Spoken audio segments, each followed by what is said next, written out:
Hello and welcome to Reinventing Yourself After the Storm. I have an interesting program today, but first, let me start with a story. My first experience with hypnosis was at college back in the 1970s. A hypnotist came and gave a talk on the power of hypnosis. Well, he looked all around the audience and picked out people one by one and gave demonstrations. With a few I kind of suspected he thought would go under easily. Now, I knew these people. And I knew he had them doing things they would not normally do. I mean, he didn't have them do anything ridiculous other than maybe squawk like chickens in front of 150 people. But the demonstration certainly showed the power of suggestion under hypnosis. And I was the last one he chose, of course. You know, what was written on my face, who knows? But then I tell you this, when he closed, he told all of us that were hypnotized that they would never be able to be put under again unless the individual was qualified and responsible. That made me feel a lot better. Now, I kind of left with the feeling that hypnosis was maybe a parlor trick, certainly not maybe to be taken seriously, but it struck me with the image of possibilities. Of course, I was pretty young back then because over the years, I became a lot more educated on the true process, and I began reading up on hypnosis and the power that it had to heal trauma and to evoke true change. Well, I tell you, my late mother was not so sure. She thought it might be of the devil or something, not safe at least. Where did that misinformation come from?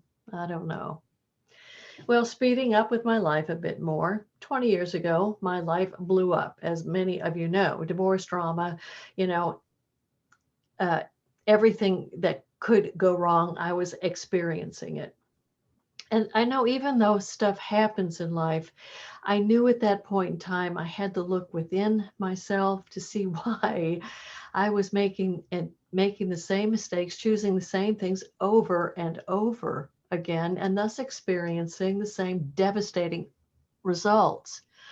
I knew I needed help. And the name that kept popping up all over town was this man by the name of Tom Thompson at the Awakened Heart Center for Conscious Living.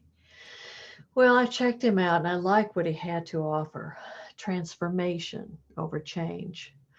I needed to realize some truths about my belief system that kept getting me in trouble. I mean, I had made changes before, but it was like changing around the deck chairs on the Titanic. My ship was sinking and I needed transformation. Well, I'll tell you, I'm very pleased to have Tom with me today as a guest. And I'll tell you a little bit about him.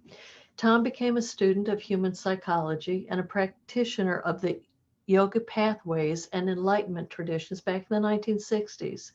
He had the great fortune of training in depth with a number of exceptional teachers in both enlightenment traditions and Western psychology. Tom spent 13 years as a mental health worker in psychiatry, has extensive training and experience in several different therapeutic modalities. Tom has been a guest on radio shows, TV shows, and his writings have been published in newspapers, magazines, books, and website blogs. He's taught throughout the U.S. at ashrams, university, hospices, spiritual centers, hospitals, and other places. Tom now lives in Pittsburgh, but also has a large Zoom practice. And I tell you, he really helped me out after I had a very hard and scary deposition this past winter. Lastly, and this is personal, this man was my saving grace and truly the most wonderful teacher I could have ever come across in my life. Why? Well, Tom didn't show me how to evoke change, but rather he truly helped me transform in many different ways and avenues that he'll talk about today. I'm going to let him unpack everything I've said a little bit now, as well as answer some questions on hypnosis, heart math, and meditation. So, welcome, Tom, and thanks for joining me today. Thank you, Susan. That was a beautiful introduction. I should have you out as my front person And just to be clear, I'm in Pittsburgh. I don't know. Okay. Yeah, which is in North Carolina, not in Pennsylvania. Thank you. That was a very good and very, very kind interview. Okay. Okay, Tom, let me start by asking some basic questions about hypnotherapy. Because of all the things, I would look forward to was it Tuesday night or Monday night? Tuesday Healing Words. Yes, at your home, and just hearing you talk for 15, 20 minutes, but then going into that deep relaxation state. And then, of course, our private sessions. But for those who don't know a lot about what hypnosis really is, I know one of the first questions that comes up is, what is it and is it safe? Well, those are good questions. Nobody really knows what hypnosis is, but there's all sorts of evidence that it works. You can measure changes in athletic performance, school performance, musical performance, acting performance. Sylvester Stallone used it when he did Rocky. Gil Boyne was his trainer, and he made tapes for Stallone to listen to while he was in Pennsylvania making Rocky. And so it acts as a part of us that's extremely powerful, extremely intelligent and creative, but basically runs on program. So if you don't change the program, you're just going to get the more of the same. In the introduction, you talked about how you kept doing the same things over and over. That comes from our life script. And for the most part, our life script's out of our conscious awareness. So if we want to change that script, a person can go into hypnosis and access that programming, look at it. Usually we make decisions about our script before we're 2 years old even, like I'm not good enough, or I'm only okay if I make other people happy, or I'm never going to make it, or I don't deserve to be happy, whatever. Everybody has their own script, but you have to know what it is to change it. And the conscious mind is not capable of accessing. So in hypnosis, it's easily done. And people just know, oh yeah, when I was this age, I made a decision that I'm only going to be okay if I keep men happy, or whatever it is. Right, right. And Yeah. that runs us. It runs a person. Can you tell me why hypnosis can work better than normal therapy? I know we talked once about the cans upside down, Yeah. and just how fast it can work and why. Well, again, it's accessing the part. Most therapy, I'm all for talking therapy, and I'm all for many forms of therapy. Okay. But too often they're fighting the fire in the wrong room.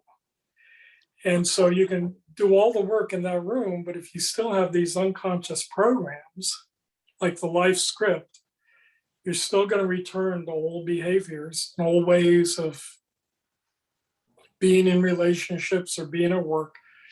But in hypnosis, you're getting to the source, you're getting to the real issues. And once they're known, and in hypnosis, you can consciously know what's going on in the subconscious, and you can make new decisions, and things start changing immediately. Wow.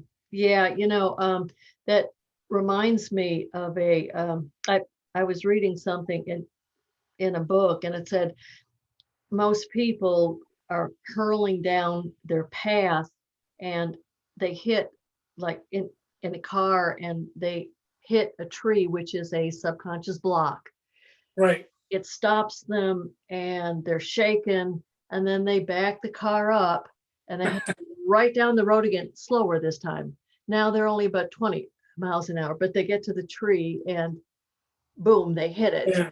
You know, Yeah, about the fourth marriage, you start getting suspicious.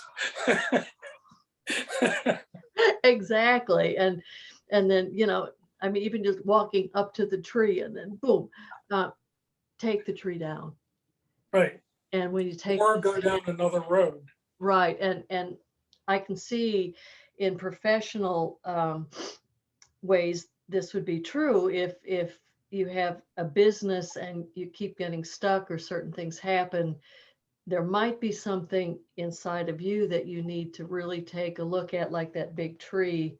How do I cut it down? And hypnosis would be a very fast way to find out what the tree is, right? And then help get it out of your path. I had a client who literally transformed his life, but he'd get to a certain point and stop. His mother would say, I don't know how an honest man can have that much money. So she started programming him from a child that if you're a good person, if you're an honest person, you can't have money, because the only way you can have money is by doing something illegal. Now, he was a good man. He was an honest man. He was a hard worker, but he would reach a certain level and stop. So we found that program, and his mother, fortunately, was still alive. So he could go and visit her and see her programming. I mean, she'd go, is that a new car out there? I don't see how an honest man can afford a car like that. And so he could actually sit there and see his programmer at work. Wow. And he finally broke through that programming while his mother was alive and became free and started making a very good living. But Wow. it took him a while. He had to get his mother out of his head. Yeah. Speaking of which, leads me to the next question. No, and I understand that I'm not going to go into that more here, but my mother's idea of hypnosis was that it might be evil. Where could something like that have come from, and how do you address it with people who are afraid of it? Because I've heard that people can resist going under for many reasons. What's all that about? Hypnosis is very powerful, and it needs to be in the hands of a professional who's serving the client. Serving the client's in charge, and the hypnotist is serving them. But it can be used, like your mother said, for evil. There's waking hypnosis. Many lawyers are trained in waking hypnosis, cult leaders. So people don't even know they're in trance. And it's very, very effective. And getting into somebody's subconscious mind, if you're a good hypnotist, is not difficult. So you really, really do. So hypnotists will say hypnosis, nobody can be hypnotized against their will. They'll tell you a lot of things. But if you don't know you're being hypnotized by somebody using waking hypnosis, which lawyers do in trials all the time, and that's why I prepare people for court things and lawyers and stuff, because they know how to put you in trance. They know how to put the jury in trance. When I go to hypnosis trainings, it's amazing how many lawyers are there, and ministers and other people, like sales people that people take to learn how to do. Yeah, I assume they're. Oh yeah, if you go to a big hypnosis seminar, there'll be classes for salespeople. Really? Like using waking hypnosis, how to get somebody to buy a more expensive car, how to orient your attention down a different road. And you'll go, I wasn't hypnotized, I was wide awake. So that's you were. Neiman Marcus with bags and bags in my hand. Okay, got it. Oh yeah. So you do want to make sure. Okay. So the guy you went to in college was good, because I've done that to people who have been hypnotized against their will for things that weren't good for them. Wow. So you want to choose somebody who's professional and has ethics, integrity, and or you're clear they're serving you. Wonderful. They don't have any ulterior motives. Right. Yeah. Any agendas other than serving the client.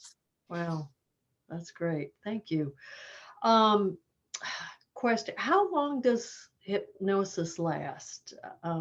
Is it can it be temporary? Um, how does all that work? What we're ultimately looking for is a transformation. Okay. So that depends on the client to deep down make a new decision.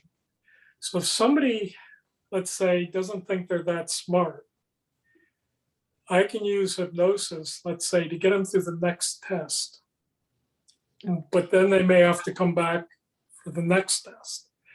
But if deep down inside, we're able to access that part of them that believes they're not smart, and they see that it's not true, they may just be dyslexic or whatever, Right. and they make a new decision, I'm as smart as anybody else, Right.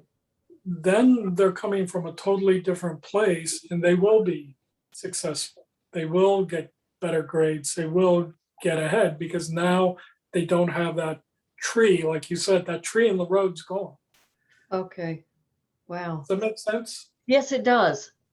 Very much. And this ties into transformation over Yeah. change. Yes. Right. Can So you? when the transformation happens, it's a new decision. The context has changed, not a content. Okay. The context is now I'm smart, or I'm capable, or I'm an excellent athlete, or whatever it may be. Sylvester Stallone, he's publicly come out years ago, but he had a struggle because his self-image, if you think of your typical Hollywood star, Mm-hmm. back then he didn't look like one and he didn't talk like one. Right. But Right. he had an idea that he thought would work. So Right. he had to work with a hypnotist to get up the courage to push that idea forward and then to go actually do it. And it worked extremely well for him. Yeah, we're in the middle of the Olympics now in this taping, and I have heard that um, Olympians use hypnosis for this very purpose, and then can be helped to train into this self-talk, which carries um, all of this through. And I remember years ago with me, I was a second degree stutterer and was just terrified until I got cast in a play without auditioning. I was, I can't talk. He doesn't know I can't talk. But I took the script and I kept going over it every night for 2 months because I was cast in May and we didn't start until September. And I had remembered hearing that, the subconscious does not know the difference between truth or any kind of lie. You might tell it if it believes it. And I just said, I don't stammer when I'm by myself. So I just did the script by myself without stammering every single night, every single night, every single night. And I just envisioned it going smoothly. And the first rehearsal, I had one stammer. And interestingly enough, throughout my many, many, many, 40, 50 plays after, I would always allow myself one. And it was, it Yeah, would be there. good. But yeah, I knew that was here. So while the power of the subconscious, and with hypnosis, you can access it for people who can't do that. Wow, that is powerful. I'm gonna just, Like you said, to visualize it, to see yourself on stage having a great performance, seeing the audience standing up and applauding and yeah, stuff. You're really, that's so the emotional impact is important. yeah, it is. I'm gonna switch gears a Sure. little bit here, because this is something that you and I were talking about when you were still in town, and now I'm seeing all these ads on Facebook, all these ads on Facebook. But this caught my eye because it was heart math, and I remember the power of that. But this is new to people, and this is something you're a practitioner in this too, aren't you? Yes. Can you explain what this is to people? Well, heart math was actually developed by two guys from North Carolina. Oh, And of course, they moved to California. wow. But Doc Childrey discovered that by focusing in the area of our heart and breathing in a certain way, it changes what our brain's doing. Takes us out of anxiety, takes us out of distress. It accesses incredible powers of the brain and enables us to focus. So Doc Childrey realized just talking about this wasn't going to help. So he got a bunch of scientists together to really study this medically, scientifically, and basically they proved that by using heart math techniques, which are very simple, it changes the brain, changes the endocrine system, changes our whole being. So we are in a relaxed, open state where we can succeed, whatever it is, whether it's sports, business.